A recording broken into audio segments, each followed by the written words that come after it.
राजेश कुमार इस वक्त हमारे साथ बारामती से जुड़ चुके हैं। महाराष्ट्र की एक ऐसी सीट जो बहुत हॉट कही जा रही है और इसकी वजह यह है कि ये शरद पवार का गढ़ है, जहां से सुप्रिया सुले सांसद है और यहां की लड़ाई और भी दिलचस्प है।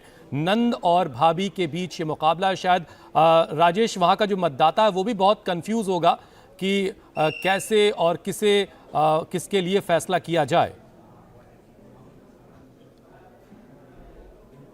बिल्कुल, देखिए ये जो सीट है बारामती, इस पर पूरे महाराष्ट्र की निगाहें हैं और मैं ये कहूं कि पूरे राष्ट्र की निगाहें इस सीट पर है तो गलत नहीं होगा, क्योंकि 50 साल से ज्यादा की शरद पवार की राजनीतिक विरासत है। उसका असली वारिस कौन है वो ये मतदान जो है, वो आज का चुनाव जो है वो तय करने वाला है। अगर मैं ईवीएम का नमूना यहां पे दिखाऊं तो दूसरे और तीसरे नंबर पे सुनेत्रा पवार और सुप्रिया सुले का आपको नाम नजर आएगा।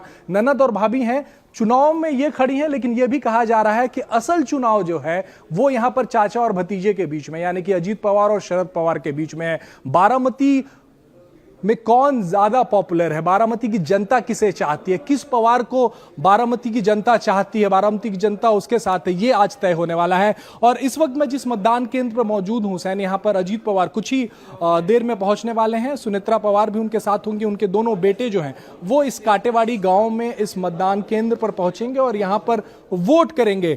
पूरे चुनाव प्रचार के दौरान हमने देखा कि जब घोषणा हुई दोनों कैंडिडेट्स की, तब यह कहा गया कि निजी टिप्पणियां नहीं होंगी दोनों पर, लेकिन चुनाव प्रचार जैसे जैसे आगे बढ़ा, टेम्पर भी बढ़ा और दोनों तरफ से निजी टिप्पणियां भी की गई। शरद पवार ने एक बार कह दिया कि सुनेत्रा पवार जो है वो असली पवार नहीं है। वहीं अजीत पवार की तरफ से भी बार बार निजी टिप्पणियां की गई हैं और कहा गया कि सुप्रिया सुले ने पिछले 15 सालों में यहां कोई काम नहीं किया है। प्रधानमंत्री मोदी के बारे में भी अजीत पवार बार बार जिक्र करते रहे कि अगर सुनेत्रा पवार यहां से जीतती हैं तो वो प्रधानमंत्री के सामने जाकर बैठकर बारामती के विकास के लिए बातें कर सकते हैं। वहीं बारामती का जो मॉडल है वो अपने आप में बड़ा चर्चित रहा है, तो वो किसकी वजह से ये मॉडल बना है वो भी आज तय होने वाला है। क्या शरद पवार ने उसे बनाया, क्या अजीत पवार ने उस मॉडल को सींचा है, वो भी आज मतदाता यहां पर तय करेगा। लेकिन आपने जो बात शुरुआत की थी कि मतदाता कंफ्यूज है, वो बिल्कुल कंफ्यूज है कि आखिर वो किसके साथ जाए, शरद पवार के साथ जाए, अजीत पवार के साथ जाए।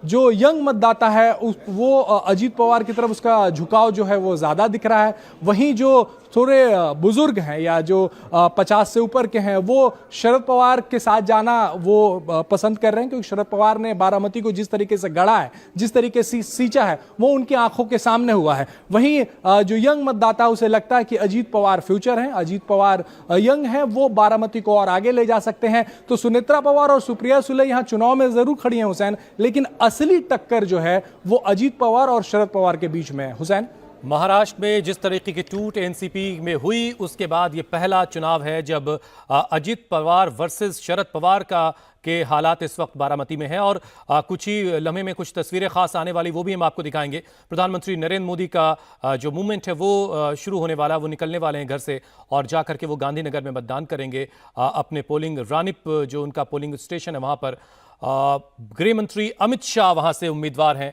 इस बार करीब जिन 8 पूर्व केंद्रीय मंत्री जो मैदान में, उसमें सबसे बड़ा नाम गृह मंत्री अमित शाह का है जो गांधीनगर से चुनाव मैदान में, और वहीं पर प्रधानमंत्री नरेंद्र मोदी अपना वोट भी कास्ट करेंगे। बस कुछ ही लम्हों में वो निकलने वाले हैं।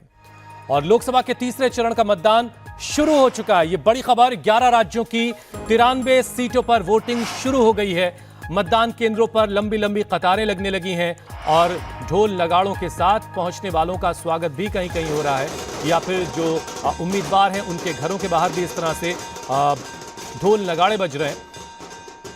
लोकतंत्र का पर्व है और तीसरा चरण 11 राज्यों की 93 सीटों पर मतदान की शुरुआत हो चुकी है। निर्णय के पास चलते हैं एक बार फिर से। निर्णय, वोटिंग की शुरुआत हो चुकी है।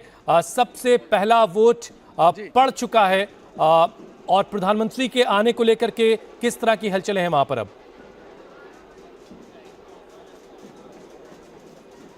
देखिए, जैसे वोटिंग तो शुरू हो चुकी है अब यहाँ पे, और मैं आपको बता दूं कि किसी भी वक्त अब प्रधानमंत्री गांधीनगर राजभवन जहाँ वो रात्रि विश्राम कर रहे हैं वहाँ से निकलेंगे और यहाँ रानीप के इस बूथ पर पहुँचेंगे। वैसे जो टाइम बताया गया करीब 7:30 बजे का टाइम बताया गया है हमें कि 7:30 बजे वो यहाँ पहुँच करके अपने मताधिकार का प्रयोग करेंगे और उसके बाद फिर वो आगे प्रचार के लिए निकल जाएंगे। और यहाँ पे आप देख सकते हैं जैसे जैसे टाइम नज़दीक आ रहा है, लोग भी अब यहाँ पे इकट्ठे होने शुरू हो गए हैं। यहाँ देखिए हमारे पास भी एक पहुँचा है बच्चा, एक पहुँचा है छोटा सा, मोदी जी की तस्वीर एक बना करके। यहाँ देखिए, ये दिखाइए ज़रा। देखिए सुबह सुबह करीब अभी 7 बजे का समय है और यहाँ पे लोग जो हैं अभी से इकट्ठे होना शुरू हो गए हैं। आप कहाँ से अभी? मैं यहाँ रानी पी रहता हूँ।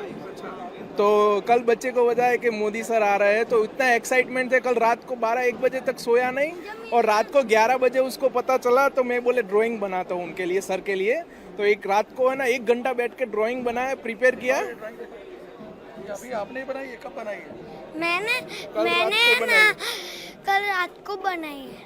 अच्छा, ये पूरी ड्राइंग क्यों मिलना था मोदी जी से?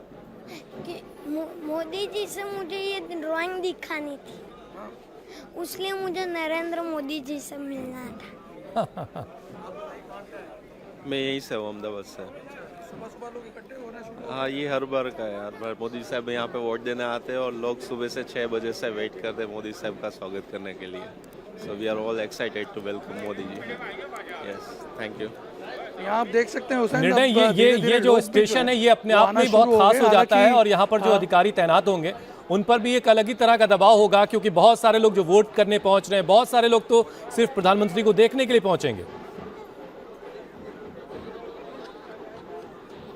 बिल्कुल बिल्कुल। इनफैक्ट यहाँ जब ये पूरा जो पैसेज है, मैं यहाँ दिखाना चाहूँगा, ये पूरा रोड जो आपको अभी फ़िलहाल खाली दिख रहा है, लेकिन जैसे ही प्रधानमंत्री यहाँ पहुँचने वाले होंगे तो आप यहाँ पे देखेंगे कि पूरा का पूरा जो ये दोनों तरफ आपको लोग यहाँ पे खड़े हुए नज़र आएंगे उनके अभिवादन के लिए।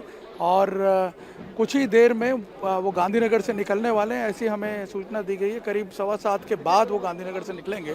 तो यदि 7:15 बजे के बाद वो गांधीनगर से निकलते हैं राजभवन से, तो यहाँ करीब 7:30 पौने 8 के बीच में वो पहुँचेंगे। और उस बीच में आप यहाँ देख सकते हैं किस प्रकार के सुरक्षा इंतज़ाम है यहाँ। देखिए पूरा का पूरा जो ये बूथ है, इसे एक तरह से हम कहेंगे छावनी में परिवर्तित कर दिया गया है। यहाँ आप देखिए बिना फ्रिस्किंग के, बिना जांच पड़ताल के किसी को भी आने नहीं दिया जा रहा, क्योंकि सिर्फ प्रधानमंत्री नहीं पहुँच रहे, गृह मंत्री भी हैं, 2-2 VIP मूवमेंट है, जाहिर सी बात है प्रशासन भी कोई रिस्क नहीं लेना चाहता है। लेकिन आसपास के लोग जो हैं वो सुबह से उन्होंने तैयारी कर ली है, वो धीरे धीरे यहाँ पे इकट्ठा होना अभी शुरू हो जाएंगे। मैं आपको बता दूं कि एक क्रेज़ है प्रधानमंत्री नरेंद्र मोदी का।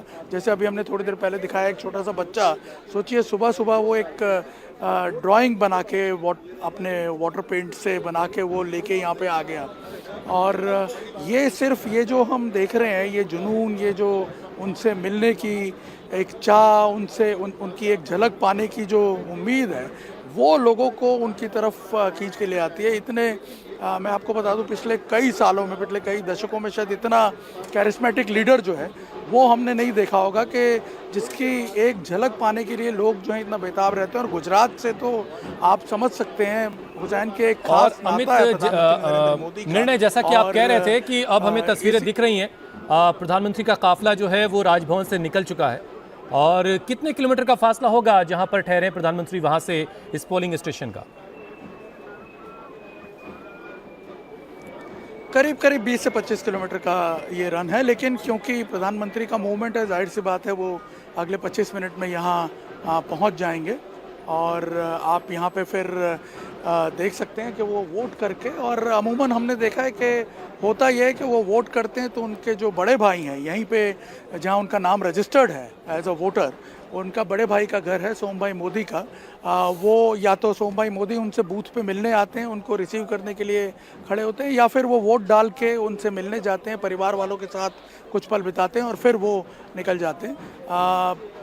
एक ज़माना था आज से करीब 20-22 साल पहले, जब उनकी माताजी भी यहीं रहा करती थी। बाद में फिर वो गांधीनगर, अब सबसे छोटे बेटे जो हैं पंकज मोदी, उनके पास रहने चली गई। ये पहला मौका है, पहला अवसर है हुसैन, जब माताजी इस दुनिया में नहीं हैं उनकी। वरना वो हमने देखा है कि जब भी वोट करने आते थे तो पहले वो उनका आशीर्वाद लेने जाते थे और उसके बाद फिर वोट करने आते थे। या हमने कई ऐसे ओकेजन देखे, लेकिन इस बार और प्रधानमंत्री की ये पहला गाड़ी इस अवसर वक्त होगा जब स्क्रीन वो, पर हम दिखा रहे हैं माता दर्शकों जी को, की और अनुपस्थिति में वो पहुंच जो रहे हैं। मौजूद लोग हैं उनका अभिवादन स्वीकार करते हुए प्रधानमंत्री आगे बढ़ते हुए, और अब से कुछ ही देर में रानिप जो पोलिंग बूथ है वहां पहुंचेंगे प्रधानमंत्री। उनका काफिला तकरीबन 20 से 25 किलोमीटर की दूरी है और तकरीबन आधे घंटे में ये दूरी तय कर ली जाएगी और उसके बाद प्रधानमंत्री वहां पहुंचकर अपना मतदान करेंगे। निर्णय आप बता रहे थे कि पिछले बरसों में किस तरीके से प्रधानमंत्री अपना वोट कास्ट करते रहे, उसके बाद परिवार के लोग, और ये पहला मौका है जब उनकी माता जी इस दुनिया में नहीं है। तो आज वोट कास्ट करने के बाद क्या वो बड़े भाई के घर जाने वाले हैं? क्या कुछ शेड्यूल आपके पास आया है?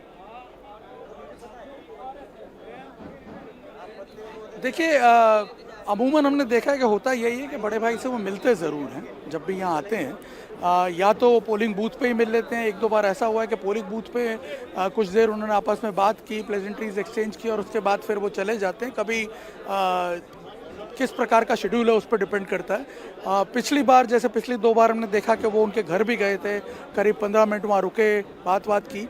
तो ऐसा तो नहीं है कि बिना मिले जाएंगे, किसी ना किसी तरह से मुलाकात तो होगी। डिपेंड करता है उनका शेड्यूल किस प्रकार का है, क्योंकि आगे बताया गया कि आज पूरे दिन में करीब 4 सभाएं हैं उनकी, तो इसीलिए जल्दी वो चलिए इंतजार करते हैं, थोड़ी देर में तस्वीर साफ हो जाएगी। लेकिन ये जो तस्वीर आ रही बहुत खास है। राजभवन से निकल चुके हैं प्रधानमंत्री नरेंद्र मोदी और कुछ ही देर में पहुंचेंगे अपने पोलिंग स्टेशन। वहां पहुंचकर अपने मताधिकार का इस्तेमाल करेंगे।